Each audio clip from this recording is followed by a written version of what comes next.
최근에 한 성도님이 저에게 이런 말씀을 하셨습니다. 목사님, 주일에 예배를 드리기 위해서 교회에 가는 그 시간이 너무 행복해요. 주일에 교회를 오기 위해서 이제 집을 나설 때 살짝 불어오는 바람이 손등을 스치기만 해도 너무 행복하고 감사하다는 것입니다. 저의 표현이 아니라 그분의 표현입니다. 제가 그 정도로 감수성이 예민하지는 않고 그냥 손등에 바람만 스쳐도 그냥 교회 가는 이 길이 너무 행복하고 감사하다는 겁니다. 오늘 하나님을 예배하기 위해서 주의 전에 나오신 여러분 모두에게도 그런 기쁨과 감사가 가득하시기를 축복합니다. 오늘 말씀은 그렇게 하나님을 예배하기 위해서 주의 전에 나오는 사람들에 대한 것입니다. 1절 말씀을 보시면 다윗이 이렇게 말합니다. 여호와여, 주의 장막에 머무를 자 누구오며 주의 성산에 사는 자 누구오니까. 여기서 주의 장막은 이스라엘 백성들이 광야를 지날 때에 함께했던 성막을 말하는 것입니다. 근데 특별히 그곳에는 하나님의 임재를 의미하는 언약궤가 있었습니다. 그리고 주의 성산은 예루살렘에 있는 거룩한 산 시온을 말하는 것입니다. 사무엘하 6장을 보면 다윗이 오벳에돔의 집에 있던 언약궤를 예루살렘에 있는 다윗성으로 옮겨온 후에 너무나 기뻐서 옷이 벗겨질 정도로 춤을 추었는데 그곳이 바로 거룩한 산 시온입니다. 이렇게 하나님의 언약궤가 있는 주의 성산이나 주의 장막은 모두 하나님의 임재가 있는 곳입니다. 그래서 많은 사람들이 하나님을 예배하기 위해서 주의 성산에 있는 주의 장막을 찾아오고는 했습니다. 그들은 잠시라도 이 주의 장막에 머물며 하나님을 예배하기를 원했고 조금이라도 더 가까이 있기 위해서 주의 성산에 살기를 원했습니다. 아마 이곳에 계신 우리 교회 성도님들 가운데도 그런 마음을 갖고 계신 분들이 많으실 것입니다. 제가 성도님들의 기도 제목들을 가지고 기도하다 보면 종종 교회와 가까운 곳으로 이사 오기를 원하시는 기도의 제목들을 보고는 합니다. 또 어떤 성도님들은 교회와 가까이 있고 싶어서 더 좋은 직장으로 옮길 기회가 있어도 그것을 거절하는 경우들도 있습니다. 모두가 교회를 떠나고 싶지 않고 오히려 교회와 가까운 곳에 살면서 조금이라도 더 하나님을 예배하고 싶은 마음이 있기 때문입니다. 그렇다면 어떤 사람이 주의 장막에 머무르고 주의 성산에 살 수 있을까요?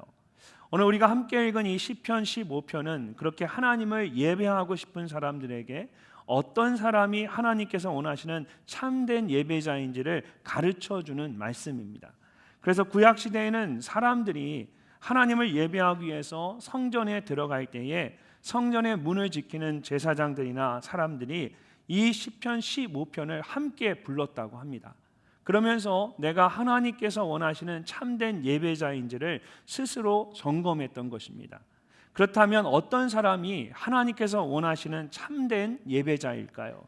이 시간 시편 15편의 말씀을 통해서 예배자로서 우리 각자의 모습을 돌아보고 주의 장막에 머물고 주의 성산에 사는 자와 같이 하나님을 온전히 예배하고 하나님께 더 가까이 나아가는 우리 모두가 되기를 소망합니다. 가장 먼저 하나님께서 원하시는 참된 예배자는 하나님 안에 거하는 사람입니다. 처음에 함께 읽은 것처럼 오늘 말씀은 여호와여, 주의 장막에 머무를 자 누구오며 주의 성산에 사는 자 누구오니까? 라는 질문으로 시작을 합니다. 그런 다음에 이제 2절 말씀부터 주의 성산에 있는 장막에서 하나님을 예배하는 자가 가져야 할 10가지 모습들을 설명합니다. 여러분, 당시에 이스라엘 백성들은, 구약시대 사람들은 글자로 뭔가를 전하지 않고 말로 암기해 서로 전하고는 했습니다. 그래서 무엇을 암기할 때, 외울 때 우리가 연상해서 외우기 위해서 뭔가를 사용하는데 우리 몸에서 10가지 생각하면 가장 먼저 떠오르는 게 뭘까요? 10손가락이죠. 그래서 손가락을 세어보면서 이렇게 암기를, 기억을 하는 겁니다. 오늘 시편 15편도 10가지를 이야기를 합니다. 그 중에 첫 번째 3가지가 2절 말씀에 나옵니다. 우리 함께 읽어보도록 하겠습니다. 정직하게 행하며 공의를 실천하며 그의 마음에 진실을 말하며. 아멘. 먼저 정직하게 행하며 라고 말합니다. 여기서 정직하게 라는 말은 히브리어로 티밈이라는 단어인데 흠잡을 데 없는, 비난할 것이 없는, 진실한, 온전한이라는 뜻입니다. 모든 것이 잘 갖추어져 있고 균형 있게 조화를 이루고 있어서 부족함이 하나도 없는 온전한 상태를 말합니다. 그리고 행하며라는 말은 사실 걷다라는 뜻을 가진 히브리어 동사에서 나온 단어입니다. 그래서 영어 성경을 보면 모두 이 단어를 걷다라는 뜻으로 walk라고 번역을 했습니다. 또한 여기에 현재 분사형을 사용해서 계속해서 걷고 있는 모습을 표현하고 있습니다. 이것을 단순히 문자적으로 해석을 하면 걸어간다라고 할 수도 있지만 사실 살아간다라고 하는 것이 훨씬 더 적절한 해석입니다. 그래서 세번역 성경은 정직하게 행하며라는 말씀을 깨끗한 삶을 사는 사람이라고 번역을 했습니다. 또 공동번역이나 현대인의 성경은 정직하게 살고라고 번역을 했습니다. 주의 장막에 머물고 주의 성산에 살며 하나님을 마음껏 예배할 수 있는 참된 예배자는 단지 성전에 들어가기 전에 손을 씻는 의식을 행하는 것만으로는 충분하지 않다라는 것입니다. 신명기 18장에서 모세가 이스라엘 백성들에게 너는 내 하나님 여호와 앞에 완전하라고 말한 것처럼 흠없는 온전한 삶을 사는 사람이어야 합니다. 어떻게 하면 우리가 그런 온전한 삶을 살 수 있을까요? 2절 말씀을 다시 보면 다윗이 바로 이어서 공의를 실천하며 그의 마음에 진실을 말하며 라고 말합니다. 여기서 공의를 실천하며 라는 말은 하나님의 뜻을 행하는 것을 의미합니다. 그러려면 가장 먼저 무엇을 잘 행해야 할까요? 하나님의 뜻이 가장 분명하게 드러나 있는 하나님의 계명을 잘 지켜 행하는 것입니다. 특별히 실천하며 라는 말 속에는 손으로 뭔가를 만들어내는 의미가 담겨져 있습니다. 우리의 발걸음이 하나님 앞에 온전할 뿐만 아니라 우리의 손도 하나님의 뜻을 행하는 일에 귀하게 사용되어야 한다라는 것입니다. 이렇게 발과 손에 대해 말했으면 그 다음에는 무엇에 대해 말해야 할까요? 입에 대해서 말해야 하겠죠. 그래서 그 다음에 보면 그의 마음의 진실을 말하며 라고 합니다. 하나님이 원하시는 예배자의 모습에 대해 말하는데 발에서 시작해서 손을 거쳐서 입까지 올라온 겁니다. 진실을 말한다는 것은 언제나 믿을 수 있는 말을 하는 것을 의미합니다. 마음으로는 다른 생각을 하면서 입으로만 좋은 말을 하는 것은 진실을 말한다라고 할 수 없습니다. 마음속에 있는 생각과 입속에서 나오는 말이 모두 진실되어야 합니다. 그래서 우리가 가진 한글 성경에는 정확하게 번역이 되어 있지 않지만 히브리어된 원어 성경을 보면 그의 마음에 라고 말할 때에 무엇 안에 또는 무엇에 의하여 라는 뜻을 가진 전치사를 사용했습니다. 그래서 문자 그대로 번역을 하면 그의 마음 안에 라는 뜻도 될 수 있고 그의 마음에 의하여 라는 뜻이 될 수 있습니다. 결국 다윗이 말하고 싶은 것은 그의 마음이 진실할 뿐만 아니라 그 마음을 가지고 하는 모든 말도 진실해야 한다는 것입니다. 그럴 때에 주의 장막에 거하고 주의 성산에 사는 것처럼 하나님을 마음껏 예배할 수가 있습니다. 자, 이렇게 발에서 시작해서 손으로, 손에서 입으로 올라왔습니다. 여러분 어떻습니까? 하나님을 마음껏 예배하는 것이 만만치 않지요. 지난 월요일에 잘 아는 목사님 부부와 만나서 간단하게 점심 식사를 했습니다. 그리고 각자 차를 운전해서 주차장에서 나오는데 주차 바가 올라가지 않는 겁니다. 분명히 식당에서 식사를 하고 카운터 앞에 있는 태블릿 PC에 주차 등록을 하고 나왔는데 무슨 문제인지 등록이 되지 않은 겁니다. 뒤에 함께 온 목사님 차가 있어서 빨리 인터폰을 눌렀습니다. 그랬더니 원격으로 주차 관리 업체와 연결이 되었습니다. 방금 식당에서 나왔는데 주차 등록이 안 된 것 같다고 설명을 했는데 자신들이 해줄 수 있는 것이 아무것도 없다라는 겁니다. 그래서 할 수 없이 주차비를 정산해야 했습니다. 간단하게 식사한다고 8,000원짜리 점심을 먹었는데 주차비를 2,000원이나 내게 되었습니다. 당연히 기분이 별로 좋지 않았겠죠. 그래도 뒤에 다른 목사님 차도 있고 해서 카드를 넣고 빨리 계산을 했습니다. 그랬더니 그제서야 이제 주차바가 올라가는 겁니다. 근데 카드를 빼고 영수증을 잡으려고 하는데 그만 영수증이 바닥으로 떨어졌습니다. 그래서 그 영수증을 줬는데 그 잠깐 사이에 주차바가 다시 내려가 버렸습니다. 너무 어이가 없어서 너무 황당해서 다시 인터폰을 했습니다. 주차장을 관리하는 업체에서 전화를 받았는데 아까는 남자 상담원이었는데 이번에는 여자 상담원이었습니다. 사람이 바뀐 겁니다. 그런데 그런 것을 생각할 겨를도 없이 저도 모르게 말이 막 나온 겁니다. 조금 전에 식당에서 나왔는데 등록이 안 돼서 주차비를 정산했는데 어떻게 주차바가 올라갔다가 금방 내려올 수 있느냐. 저도 모르게 막 이야기를 한 겁니다. 여자 상담원 입장에서는 얼마나 황당했겠습니까? 갑자기 인터폰을 해서 상대방이 자신도 모르는 이야기를 막 하니까 당황을 했겠죠.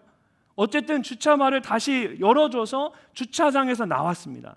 그리고 차를 마시러 가는 길에 제 아내가 옆에서 이렇게 말하는 겁니다.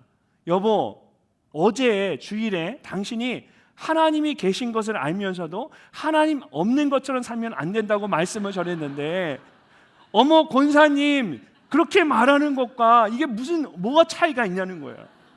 그 여자분이 얼마나 당황스러웠겠냐. 당신이 목사인 걸 몰라서 다행이지 알았으면 어떡할 뻔했겠냐. 아내의 말을 듣고 나니까 그 순간 제 자신이 너무나 부끄러웠습니다. 그래서 아무 말도 하지 못하고 그냥 커피숍에 도착을 했습니다. 근데 뒤에 따라오신 목사님과 사모님이 차에 내리시더니 그 사모님이 이렇게 말하는 겁니다. 목사님 정말 대단하세요. 뒤에 차들도 많이 있어서 굉장히 당황하셨을 텐데 어떻게 그렇게 차분하게 처리를 하세요? 그러니까 뒤에서 보기에는 제 모습이 굉장히 차분하고 좋아 보였던 것 같습니다. 그런데 제 자신이 누구보다 저를 잘 알잖아요. 그래서 더 부끄러운 겁니다. 바로 어제 하나님 없는 것처럼 살면 안 된다고 그렇게 말했는데 그러면서 제 안에 신앙대로 사는 것이 이렇게 어렵구나 라는 생각을 했습니다. 여러분 어떻게 하면 우리의 발걸음이 온전하고 우리의 손이 하나님의 뜻을 행하고 우리의 입이 진실할 수 있을까요? 우리의 힘으로는 불가능합니다. 아무리 잘하려고 해도 어느 한순간에 와르르 무너질 수 있는 것이 우리의 연약함입니다. 그러면 어떻게 해야 할까요? 이번 한 주간 말씀을 묵상하고 저의 모습을 돌아보면서 하나님께서 주신 마음은 항상 하나님 안에 거해야 한다는 것입니다. 하나님 안에 있어야 한다. 예수님께서 내 안에 거하라 나도 너희 안에 거하리라. 가지가 포도나무에 붙어 있지 아니하면 스스로 열매를 맺을 수 없음같이 너희도 내 안에 있지 아니하면 그러하리라고 말씀하신 것처럼 예수님 안에 거할 때 우리의 발과 우리의 손과 우리의 입이 하나님께서 원하시는 참된 예배자의 모습이 될 수 있습니다. 사랑하는 성도 여러분, 주의 장막에 머무르며 주의 성산에 사는 사람처럼 하나님을 마음껏 예배하기를 원하십니까? 그렇다면 항상 하나님 안에 거하십시오. 단지 깨끗한 옷을 입고 단정한 모습으로 예배하는 것만이 전부가 아닙니다. 진심으로 하나님을 예배하기 위해서는 매일의 삶 속에서 우리의 말이 온전하고 우리의 손이 의롭고 우리의 입이 진실해야 합니다. 그런데 그러려면 항상 하나님 안에 거해야 합니다. 그럴 때에 우리의 발과 손과 입이 하나님께서 원하시는 참된 예배자의 발과 손과 입이 될 수 있습니다. 이번 한 주간도 항상 하나님 안에 거하는 여러분이 되시기를 주님의 이름으로 축복합니다. 두 번째로 하나님께서 원하시는 참된 예배자는 이웃을 사랑하는 사람입니다. 다윗은 가장 먼저 하나님을 예배하는 사람에게 있어서 하나님과의 관계가 얼마나 중요한지를 발과 손과 입을 통해 설명을 했습니다. 그리고 이제 이웃과의 관계에 대해서도 발과 손과 입을 통해서 설명을 합니다. 3절 말씀을 함께 읽어보겠습니다. 그의 혀로 남을 허물하지 아니하고 그의 이웃에게 악을 행하지 아니하며 그의 이웃을 비방하지 아니하며. 아멘. 먼저 주의 장막에 머물고 주의 성산에 살며 하나님을 예배하는 자에 대해 말하면서 그의 혀로 남을 허물하지 아니하고 라고 합니다. 여기에 발과 관련된 표현이 뭐가 있을까요?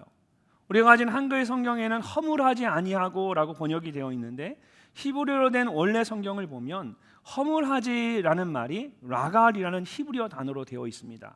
근데 이 단어는 본래 발이라는 의미를 가진 단어에서 나온 것으로 무엇을 따라 걷다라는 기본적인 의미를 가지고 있습니다. 좀 더 구체적으로 말하면 군대의 정탐꾼들이 적국의 비밀을 캐내기 위해서 국경을 따라서 은밀하게 걸어 들어가는 모습을 상상하시면 됩니다. 근데 다윗은 이 말을 발이 아닌 혀와 연결해서 사용하고 있습니다. 정탐꾼처럼 누군가의 비밀을 몰래 알아내서 사람들에게 비방하는 말로 나쁜 소문을 퍼뜨리는 행동을 말하는 것입니다. 어느 교회의 권사님 한 분이 새로 등록을 하셨습니다. 근데 어떻게 알았는지 교회에 계신 한 성도님이 그 권사님이 이전에 다니시던 교회에서 어떻게 신앙생활을 했는지를 알아보고는 그 내용을 목사님께 전해 주었습니다. 목사님, 그 사람 정말 무서운 사람이래요. 화나면 목사님 목에 비수를 꽂을 사람입니다. 조심하셔야 할 것 같아요. 그 말을 듣고 목사님의 마음이 섬뜩했습니다. 그리고 그때부터 그 권사님이 명절에 선물을 가져오시거나 교회를 위해 무슨 일을 하면 항상 속으로는 조심해야지, 저렇게 잘하다가 화가 나면 내 목에 칼을 들이대겠지라는 경계심을 버리지 못했습니다. 그러나 그 권사님은 그 교회에서 5년을 다니시면서 정말 열심히 교회를 섬기셨습니다. 그리고는 다른 도시로 이사를 가시게 되었습니다.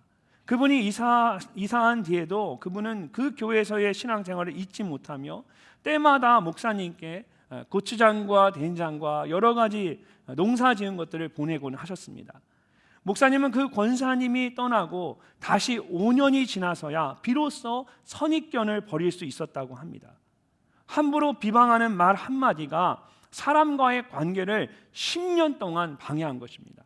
이렇게 혀로 남을 모함하거나 비방하는 것을 참소한다라고 말합니다. 그리고 성경은 이것을 사단이 하는 악한 행동이라고 말씀합니다.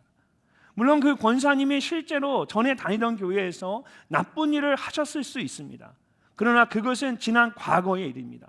그것을 가지고 새롭게 신앙생활을 시작하시는 분을 무조건 나쁘게만 볼 수는 없습니다.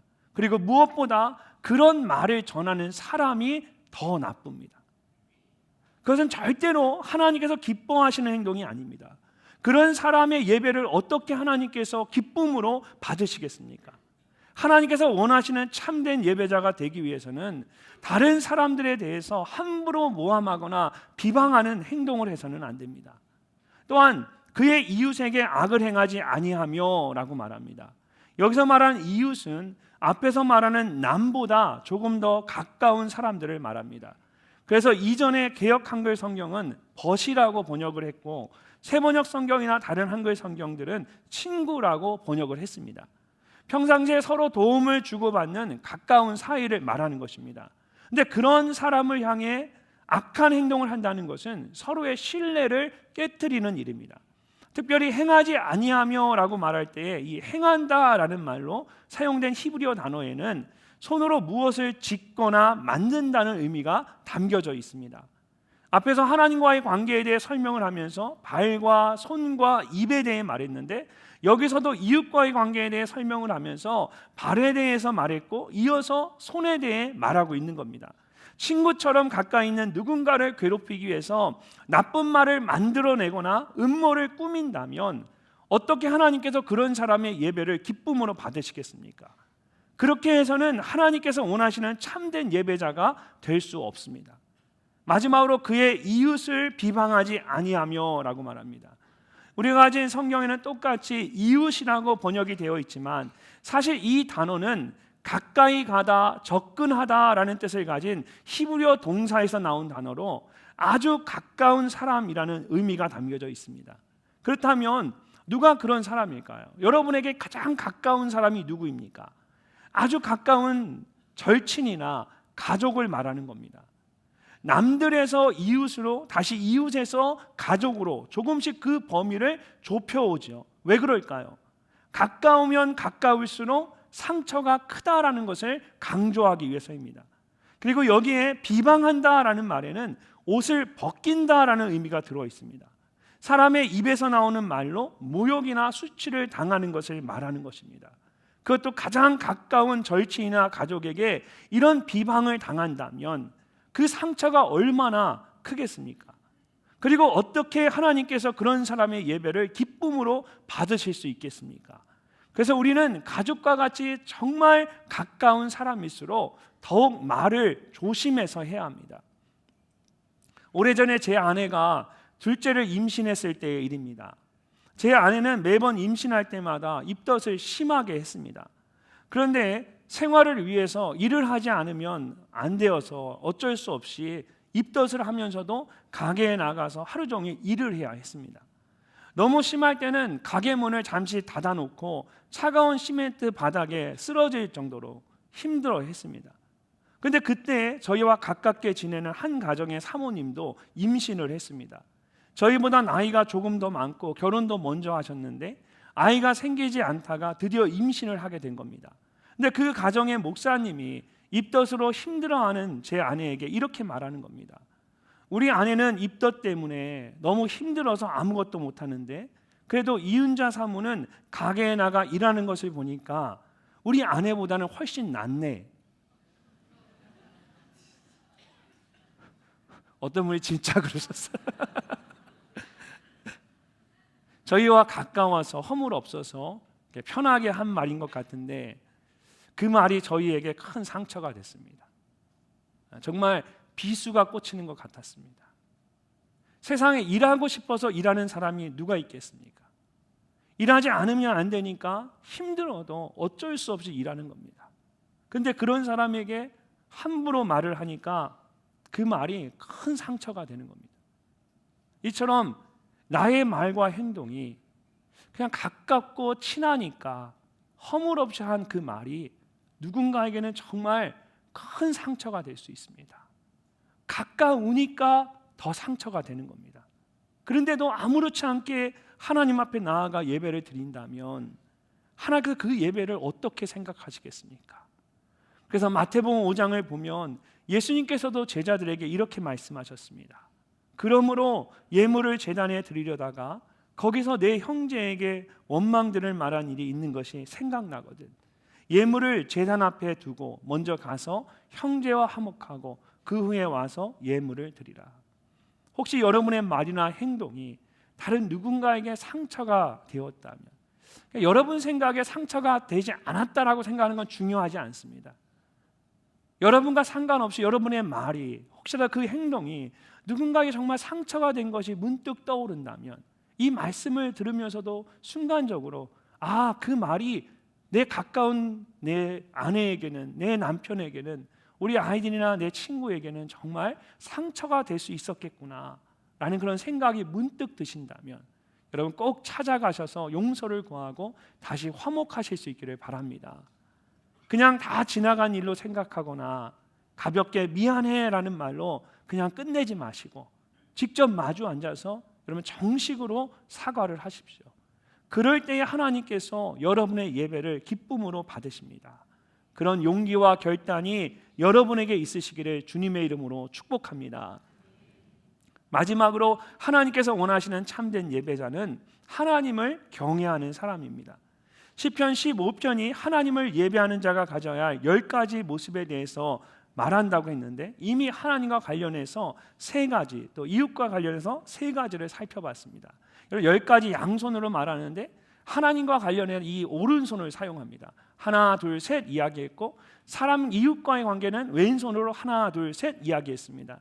오른손을 사용하는 이유는 오른손이 깨끗하고 왼손이 조금 지저분하기 때문에 하나님과 관계에 대해서는 오른손으로 헤아리는 거고 사람들과 또 부정적인 이야기를 할 때는 왼손으로 헤아린 겁니다. 자, 이제 양쪽에 2가지가 남았죠. 마지막 4절과 5절에서 하나님과 관련해서 2가지, 이웃과 관련해서 2가지, 그래서 총 10가지를 모두 말하게 됩니다. 근데 이 마지막 2가지와 2가지는 결국 한 가지를 강조하고 있습니다. 바로 하나님을 경외하는 것입니다. 우리 4절 말씀을 함께 읽어보겠습니다. 그의 눈은 망령된 자를 멸시하며 여호와를 두려워하는 자들을 존대하며 그의 마음에 서원한 것은 해로울지라도 변하지 아니하며. 아멘. 망령된 자는 헛된 욕심이 가득 차 있는 사람을 말합니다. 이런 사람은 스스로를 대단하다라고 생각합니다. 그래서 하나님을 두려워하지 않습니다. 그렇기 때문에 하나님을 예배하는 자는 그런 망령된 자를 멸시해야 한다라는 겁니다. 그를 무시하라는 것이 아니라 가까이 하지 말고 멀리 하라는 것입니다. 반면에 여호와를 두려워하는 자들은 존대하라고 말합니다. 여기서 이 두려워한다라는 히브리어 단어는 사실 부모님에게 사용하는 단어입니다. 그래서 단순히 두려워하는 감정을 말하는 것이 아니라 부모님을 대하듯 공경하거나 경외하는 것을 말하는 것입니다. 부모님들이 연세가 많아지시면 가끔 말을 잘못 들으시고 동문서답을 하실 때가 있습니다. 그리고 잘 들리지 않으시니까 목소리가 점점 더 커지기도 합니다. 저희 부모님도 갈수록 목소리가 커지셔서 왜 사람들이 있는 데서 그렇게 크게 말씀하시나 처음엔 그렇게 생각했어요. 근데 나중에 잘 보니까 잘 들리지 않으시니까 본인이 크게 말하는 걸 모르시고 잘 들리지 않으니까 목소리가 커지시는 거예요. 그러니까 그럴 때 이제 부모를 공경하는 사람은 어떻게 합니까? 그냥 부모님의 그 모습을 그대로 인정하고 받아들이는 거죠. 그러니까 단순히 두려워하는 감정을 말하는 것이 아니라 그렇게 부모를 공경하듯이 부모의 말씀을 그대로 받아들이는 것처럼 그런 마음을 이야기하는 겁니다. 그런 마음으로 하나님을 두려워하는 자들을 존대하라라는 것입니다. 여기서 이 존대하다라는 말은 무겁다라는 의미의 단어에서 유래한 표현으로 하나님을 두려워하는 자를 가치 있는 존재로 귀하게 여기라는 뜻입니다. 결국 무엇을 가장 중요하게 여기는 것입니까? 하나님을 두려워하는 것, 즉 하나님을 경외하는 것입니다. 그의 마음에 서원한 것은 해로울지라도 변하지 아니하며라는 말씀도 마찬가지입니다. 여기서 이 해로울지라도라는 말은 스스로를 다치게 하는 것을 의미합니다. 손해보는 것이에요. 어떤 것을 약속했는데 그것이 자신을 다치게 하는 경우일지라도 끝까지 그 약속을 지키는 겁니다. 왜냐하면 하나님과 맺은 약속이기 때문입니다. 하나님을 경외하기 때문에 어떤 경우에도 하나님과 한 약속은 바꾸지 않는 것입니다. 마지막 5절 말씀도 마찬가지입니다. 이웃과 관련해서 마지막 두 가지 모습에 대해 말하고 있지만 이것도 바로 앞에 하나님과 관련해서 마지막으로 말한 두 가지처럼 하나님을 경외하는 것에 대해서 말하고 있습니다. 이자를 받으려고 돈을 꾸어주지 아니하며 뇌물을 받고 무죄한 자를 해하지 아니하는 자이니 이런 일을 행하는 자는 영원히 흔들리지 아니하리라.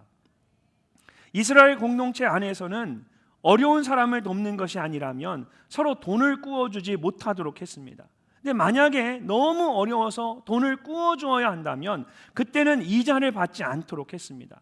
어려운 형편으로 인해 먹을 것이 없어서 돈을 꾸는 사람에게 이자를 받게 되면 다음 해에도 먹을 것이 없어서 돈을 꾸는 안타까운 상황이 반복되기 때문입니다. 사실 당시의 중동 지방에서는 돈을 꾸어주고 이자를 받는 고리대금이 성행했다고 합니다. 고대 바빌로니아에서는 30%가 넘는 이자를 요구했고 아시리아에서는 50%에 가까운 높은 이자율을 적용했다고 합니다. 그래서 그런지 히브리어로 이자를 뜻하는 단어가 물어뜯다라는 동사에서 나왔습니다. 상대방을 물어뜯어서 마구 빼앗는 겁니다. 당시 일반 사람들이 이렇게까지 악하게 했는데 이스라엘 공동체 안에서는 함부로 돈을 꾸어주지 못하도록 했던 겁니다.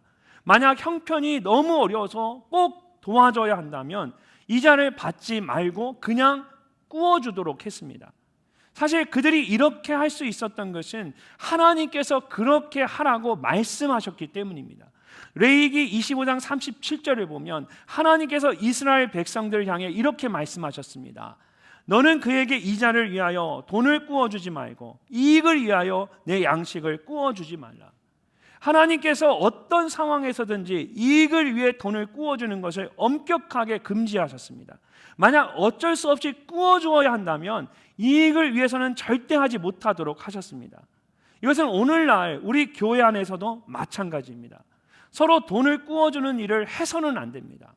만약 형편이 너무 어려워서 도와줘야 한다면 손해볼 것을 각오하고 도와줘야 합니다. 그렇지 않다면 아예 처음부터 돈을 꾸어줄 생각을 하지 않는 것이 맞습니다. 혹시 목장 안에서나 성도들 간에 여러분 돈을 꾸어주는 일이 있었다면 이번 기회에 빨리 정리를 하십시오. 꾸어 가신 분도 빨리 돌려주시고 꾸어 주신 분도 그냥 줄 것 아니면 더 이상 꾸어줄 생각을 하지 마십시오. 그것이 하나님의 말씀에 합당한 행동이고 하나님을 경외하는 모습입니다. 여러분, 공동체 안에서, 믿음의 공동체 안에서 서로 신앙을 나누고 말씀을 나눠야지 서로 돈을 주고받으면 그것이 신앙의 걸림돌이 됩니다.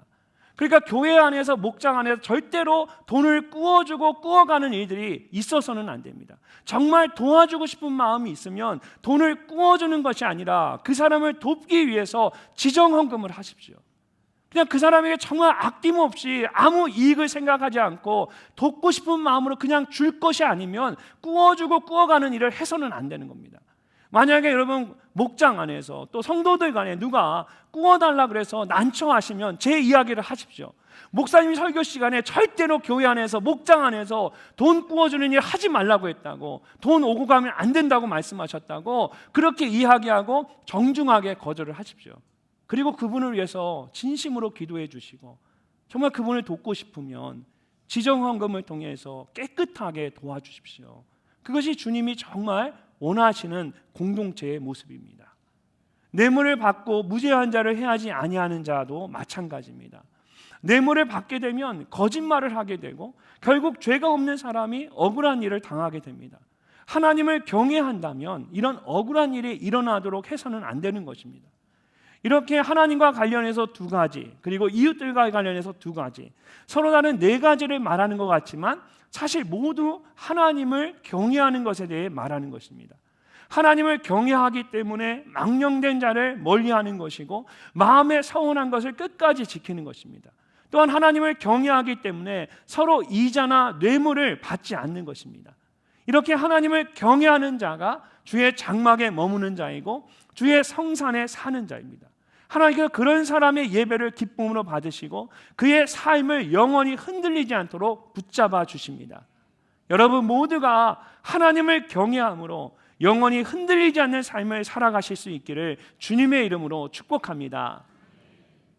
시편 15편은 분명히 어떤 사람이 주의 장막에 머무르고 주의 성산에 살며 하나님을 예배할 수 있는지에 대한 말씀입니다. 즉 성전에서 하나님을 예배하는 참된 예배자에 대한 말씀이라는 겁니다.